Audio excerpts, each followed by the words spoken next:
Hello everybody, name is Alexi Mendieta, and today I'll be making a little personal presentation for your EGR 101 class.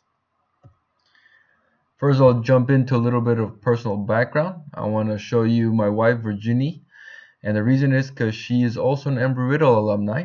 She came from EPF and to Embry-Riddle, and she ended up doing her MBA.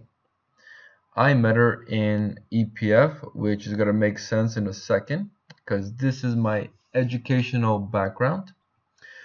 I started doing my Bachelor's of Science in Embry-Riddle in 2001, and when I started in Embry-Riddle, I joined the ICE program, or what you guys call honors program at the moment.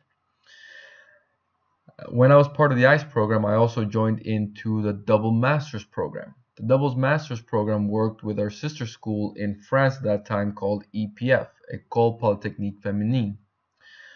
So by joining the double master's program, I ended up doing my junior year in France. After doing my junior year in France in EPF, I had to come back to Embry-Riddle, do my senior year here in Daytona Beach, where I got my Bachelor's of Science. After I got my Bachelor of Science, I went back to France, got my first master's degree, or what they call over there Bac plus 5 or Bac plus 5. Once I graduated from EPF, which is where I met my wife, came back to Embry-Riddle, did my second master's of aerospace engineering, which I got in 2008. So in the end, for my educational background, I ended up having 3 degrees in aerospace engineering. From there, since I'm trying to keep this in 3 minutes, I'll jump directly into my professional experience. I'll start with Lockheed Martin because Lockheed Martin is the first company I worked with and the company that I currently work with. My current position is with Lockheed Martin in Lockheed Martin Commercial Flight Training. So right now I am coming to you from the Netherlands, where I work and live since January 2015.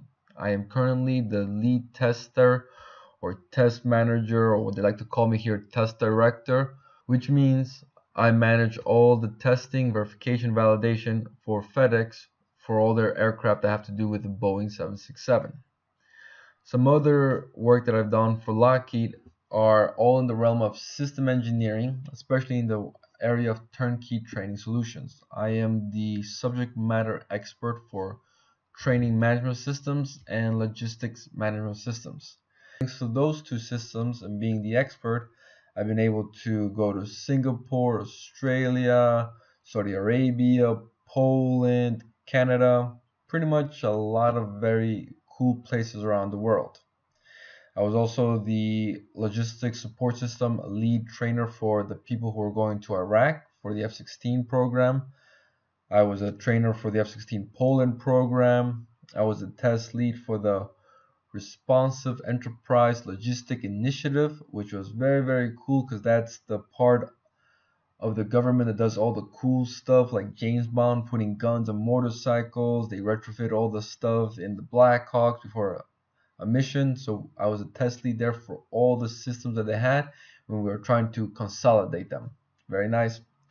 So was a consultant for Allied Wings thanks to Lockheed.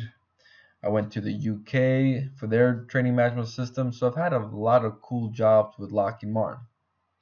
In the middle of my career with Lockheed Martin, I did take a sidestep and I went to work for EADS. Now EADS, you guys might not know because it doesn't exist anymore. It is called Airbus Group now. And at that time I was working for EuroCopter, or what they call Airbus Helicopters now. The reason I went there is because I became part of Progress. And Progress, if you guys had gone to the career fair within the last year or two, or maybe you guys are new students, you haven't been there, it is an international leadership development program that Airbus Group runs. So in my year, there was about 8,000 people who applied, only 80 got in, and it was fantastic. So I spent 2 years in EuroCopter. First, I started as a systems and test engineer there for a simulator, the EC175. Within 8 months, I became my manager's manager, so it was very, very fantastic. Again, trying to move this on to keep it within your time frame, so you guys have a long class to go. Here's some of my professional development. kind of like what I was talking about progress. There was a lot of international negotiation, training, personal interpersonal effective workshop. I'm also, since I'm back in Lockheed, I'm part of the Advanced Technical Leadership Development Program. So those are leadership programs for people that have already a certain number of years of experience. In 2014, I got nominated as a Rising Technical Talent, which means you're pretty good technically at what you do. I've been to my own personal training, which includes Unleash the Power Within, Life Mastery, Wealth Mastery, Date with Destiny, Ultimate Business Mastery. You have to keep investing in yourself. And with that, just to level it off, I have some hobbies, which is travel, languages, speak a couple languages. Main thing for me was rugby. Rugby got me through Embry-Riddle, so part of the Iron Eagles. Aeronautics, I make YouTube videos, volunteering, love to ride motorcycles. But that is the type of person you will meet in Embry-Riddle. Well, again, trying to keep this under 3-4 minutes. I hope you enjoyed this presentation and you guys can see where Embry-Riddle can take you. You guys have a great day.